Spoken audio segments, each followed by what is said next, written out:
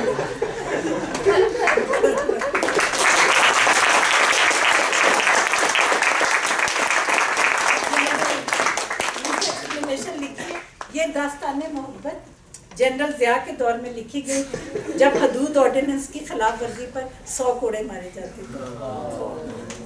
چلے جی,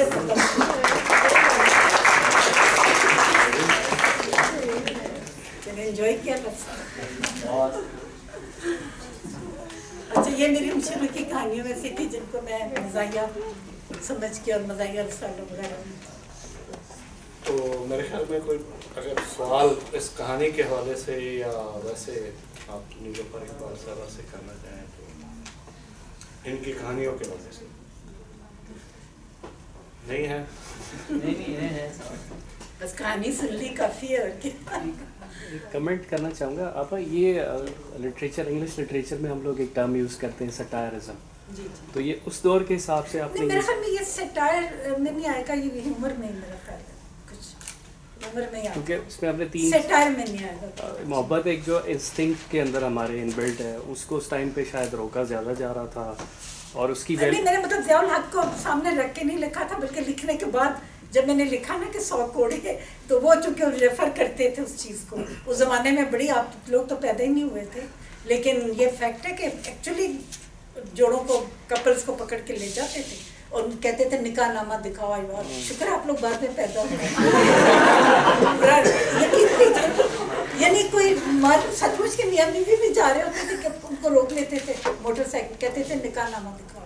اور پولیس والوں کو مطلب پیسے کھانے کا ایک وہ مل گیا تھا اور 100 کوڑے واقعی اس کی سزا تھی. یہ آپ کی جو کہانی ہے آنٹی اس کے اندر بھی کوئی اشارہ جی اس میں بھی تھوڑا سا ہے, وہ ڈرتی تھی تھوڑا سا اس سے. تو تھوڑا سا اس کہانی کے بارے میں بتا دیں کہ کسی کہانی میں آپ کچھ کردار کے طور پہ بھی آئی ہیں یا بس ساری کہانیاں مختلف کرداروں کی, جیسے آنٹی ہے, جیسے چابی ہے, جی یا جیسے وہ بات تو ویسے بس وہ میں بالکل ضرور میں بتاتی ہوں کہ کہانی کا ایک آئیڈیا اور پلاٹ تو ہوتا ہے جو سینٹرل آپ کو آپ کے دماغ میں کچھ نہ کچھ چیز آتی ہے جو آپ کو کلک کرتی ہے. لیکن میرے لیے سب سے زیادہ اہم جو جس چیز پہ میں زیادہ کرتی ہوں تو جو دیتی ہوں واقعی کردار ہے. اس کی وجہ ہے کہ کردار یا کریکٹر جو آپ کی کہانیوں میں ہوتا ہے وہی ہے جس کے ساتھ کہ انسان ریلیٹ کرتا ہے خود کو, ٹھیک ہے نا. اگر آپ ویسے ورنہ تو آپ کسی چیز کو ڈسکرائب کر رہے ہوں گے کسی ہوئے واقعے کو, وہ تو پھر جرنلسٹ کہلاتا ہے, جرنلزم ٹائپ کی چیز ہو جاتی ہے. جیسے اگر آپ کسی واقعہ کو سنا دیں جس میں صرف انسیڈنٹس ہوں, ایونٹس ہوں, واقعات ہوں, تو کردار جو ہے وہ اس کے اندر کرتے ہیں کیونکہ ہم خود کردار انسان ہیں. تو ہم اپنے آپ کو ہم لوگ جسے کہتے ہیں نا ایمپیتھائز کرنا, یہ کرنا آپ کرتے ہی کرداروں کی وجہ سے. تو یہ ایک جو اچھا رائٹر ہے اس کا سب سے بڑی طاقت ہی ہے کہ وہ اپنے کردار کے ذریعے آپ کو متاثر کرے آپ کو. تو یعنی اگر کردار تڑپ رہا ہے کہانی میں تو آپ بھی تڑپیں, اگر کردار اس وقت ہنس رہا خوش ہے تو آپ بھی اسمائل کریں کہ بھی یہ ہے, یعنی آپ خود کو ریلیٹ کریں. تو کردار ہی ہے بالکل, میں تو سمجھتی ہوں بہت اہم ہے, بالکل کردار نگاری میں بہت اہم. آپ میں نے آپ سے یہ پوچھنا تھا کہ جب بھی آپ کوئی کہانی لکھتی ہیں تو اس کے اندر جو ابھی آپ نے کردار کی بات کی ہے تو مختصر جو کہانی جو اس میں تو کردار نہیں اس کے اندر تو کردار تھوڑے ہوتے ہیں. جب آپ ناول لکھتے ہیں تو اس کے اندر کردار زیادہ ہوتے ہیں. ابھی بھی اس کے اندر اگر بات کریں تو یہ جو آپ لیلا اور مجنو یہ بھی ایک اگر ہم کردار کے طور پہ لیں تو کوئی بھی کردار جو ہے وہ جب رائٹر لکھ رہا ہوتا ہے اس کو اپنے کردار میں کیسے رکھتا ہے. لیٹس سے اگر ہم کوئی بھی کردار ہے وہ اگر 200 سال پرانا ہے تو آپ نے پوری کہانی میں اس کو 200 سال پرانا ہی رکھنا ہے. اور اگر کوئی اور ساتھ میں کردار ہے اس کی اگر شناخت کچھ ہو رہا ہے تو وہ اپنی شناخت میں ہی رہے گا پورے کردار میں. تو ہم یہ کیسے انشور کرتے ہیں کہ وہ کردار اسی کے اندر ہی رہے اور کسی سے بات کرے تو اسی لہجے میں ہی بات کرے اور اگر کوئی اس کو جواب دے تو وہ اپنے لہجے میں جواب دے.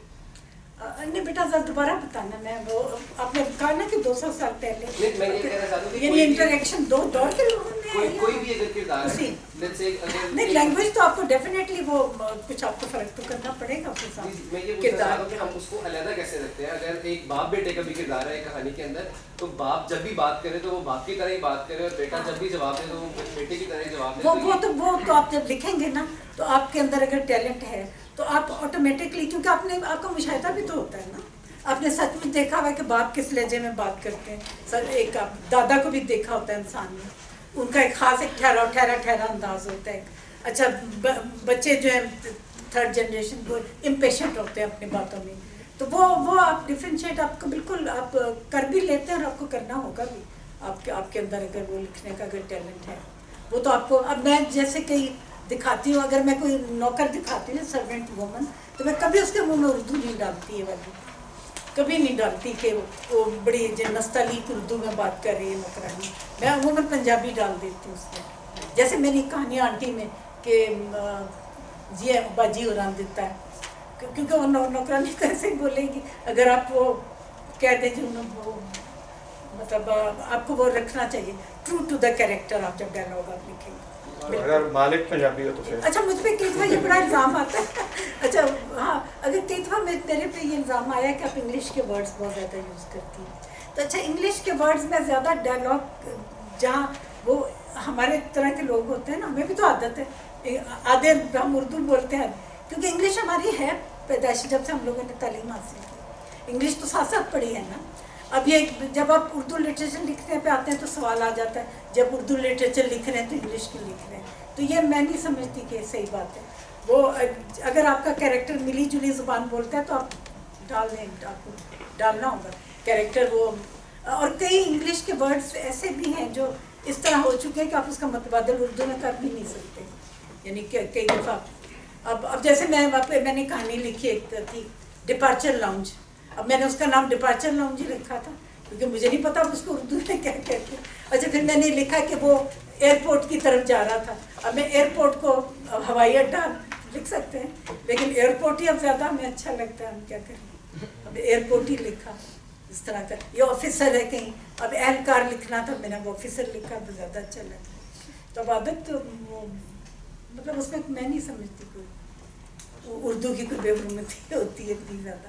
تو وہ آپ جب کیریکٹرز کہہ دیں نا تو ان کے منہ میں وہی زبان آپ ڈالیں. ویسے آپ اجازت دیں تو تھوڑا سا میں پڑھ دوں بدھ کا, اگر ٹائم ہے تو. تھوڑا سا پتہ نہیں ٹائم کے اوپر ٹائم ہے, کیونکہ وہ تو کہانی میں کیریکٹر تھا ہی نہیں نا. وہ میں نے بچوں سے پوچھا, انہوں نے کہا لو اسٹوری سنا دیں, تو اس کے اندر تھوڑا سا آدھا ہی جگہ ادھر چلتا ہے. تو ہے سننا چاہتے ہیں؟ جی جی سننا چاہ رہے ہیں. جی جی اچھا جی, یہ مطلب میری حالیہ کہانیوں میں سے. اس کا نام میں نے رکھا بدھ, اور تھوڑا سا ریلیٹ بھی کر جائے گا آپ کو تھوڑا سا کچھ حالات سے. چلو سنا, اگر بور ہوئے تو ہاتھ کھڑے کر دیں, یا وہ جو سو کی آواز ہوتی ہے. اچھا جی, اس کہانی کا نام ہے بدھ, کیونکہ آپ نے میرا پاس باتیں بھی سن لی, ویوز بھی سن لیے. تھوڑا سا آخر میں بتا دوں گی کہ جزیات نگاری وغیرہ اور کیریکٹرائزیشن, پلاٹ, یہ تو آپ ویسے بھی لٹریچر میں پڑھ لیتے ہیں, میری ضرورت نہیں. میری ضرورت میرے خیال میں اسی میں ہے. اچھا جی, اس کہانی کا نام ہے بدھ. یہ ایکچولی میں نے یہ پڑھنی تھی, میں نے آپ کے اس کے لیے یہ رکھی تھی. پھر چلتے چلتے مجھے خیال آیا, میں نے کہا اسٹوڈنٹس ہیں, پتہ نہیں وہ شاید لائٹ سی چیز زیادہ پسند کرنی. اچھا جی شروع کروں. بادشاہ صبح جاگا تو اس نے حسب عادت 3 بار تالی بجائی. کچھ وقفے کے بعد دوبارہ بجائی, لیکن نہ تو دروازہ کھولا گیا, نہ ہی خدام اندر داخل ہوئے جنہیں پردے ہٹانے تھے. پھر شاہی سلیپر شاہی بستر کے پاس رکھ کر اسے اٹھنے میں مدد دینی تھی, اور گاؤن پہنا کر باتھ روم لے جانا تھا. وہ حیران سا ہو کر خود ہی بستر سے اٹھا, خود ہی سلیپر پہنے, خود ہی گاؤن پہنا. بری طرح غصہ آ رہا تھا, یہ مجال ان لوگوں کی. لیکن باتھ روم جانا بھی اشد ضروری تھا. چاروں ناچار خود ہی گیا. فارغ ہوں تو دیکھتا ہوں ایک ایک کو. وہ انتظار کرتا رہا کہ خدام ناشتے کا مینیو اور چائے لے کر, اب مینیو ہے جیسے, اب اس کا مینیو جانتے اردو میں کیا ہو سکتا ہے. تو وہ انتظار کرتا رہا کہ خدام ناشتے کا مینیو اور چائے لے کر حاضر ہوں تاکہ وہ انہیں ڈانٹ سکے. لیکن کوئی نہ آیا. آخر زچ ہو کر شاہی خوابگاہ سے نکلا, لمبا کوریڈور کراس کر کے ہال میں پہنچ گیا. لیکن وہاں بھی آدم نادم زاد. آخر یہ معاملہ کیا ہے؟ اب تو پریشان ہو گیا, اور سوچتا سوچتا ہال کے دروازے کی طرف چلا. جو ہی اس نے دروازے سے باہر جانا چاہا, سنگین برداروں نے سنگینیں کھڑی کر کے راستہ بند کر دیا. آپ باہر نہیں جا سکتے, ان میں سے ایک نے مدبانہ انداز میں کہا. اس کا کیا مطلب ہے؟ کیا تم مجھے نہیں پہچانتے؟ ہم پہچانتے ہیں, لیکن ہمیں آپ سے بات کرنے کا آرڈر نہیں. معتمد خاص آپ کو حالات سے آگاہ کریں گے. سامنے سے معتمد خاص آتا دکھائی دیا. آج اس سے جھک کر سلام نہ کیا اور سیدھا ہی چلا آیا. یہ کیسی بے ادبی ہے؟ بادشاہ نے سراسیمگی کے عالم میں پوچھا. آپ کے لیے اطلاع ہے کہ رات وزیر اعظم نے سپہ سالار کے ساتھ مل کر آپ کا تختہ الٹ دیا. تمام درباری بھی ان کے ساتھ ہیں. آپ کے لیے حکم ہے کہ آپ محل چھوڑ کر چلے جائیں. دیرینہ تعلقات کی بنا پر اس قدر رائے دی گئی ہے کہ آپ کو جان سے نہیں مارا جائے گا. آپ صرف ایک اٹیچی کیس اور والیٹ میں جو رقم موجود ہے وہ لے کر محل سے نکل جائیں, اور جتنا دور جا سکیں چلے جائیں, اور دوبارہ کبھی نظر نہ آئیں.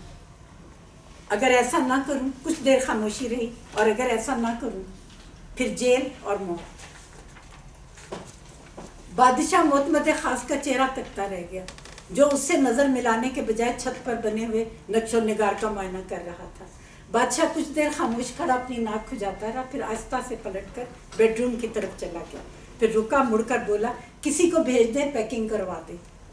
آپ کو پیکنگ خود کرنا ہوگی, البتہ خالی اٹیچی کیس فراہم کر دیا جائے گا. وہ خاموشی سے شاہی خوابگاہ کی جانب چل دیا. پیچھے سے معتمد خاص نے بآواز بلند کہا, آپ کا چیکنگ آؤٹ ٹائم 12 بجے تک ہے. اس کے بعد آپ کی زندگی کی کوئی ضمانت نہیں ہوگی. بادشاہ اپنے بھاری قدم گھسیٹتا کمرے کی طرف بڑھا. اب مختلف خیالات اس کے ذہن میں گردش کر رہے تھے. خدا جانے والیٹ میں کتنی رقم ہے, فیملی والوں کو کس طرح اطلاع کروں, وہ تو کروز پر ہیں, فون پر رابطہ بھی نہیں ہو سکے گا.